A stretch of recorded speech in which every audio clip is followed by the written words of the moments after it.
We have 14 players. We need too much time to give you answer. On va voir aujourd'hui. Because honestly, yesterday I'm not in training because I come from Angola to watch opponent. We look today.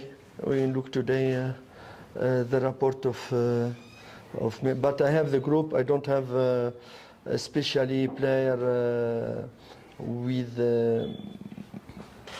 Apart the player have a long injury. I think. This is from last year, Simango, but he's good. He's come back. Honestly, I think apart Egadoro, Ega given, and I think Nisa administration is not ready for this game.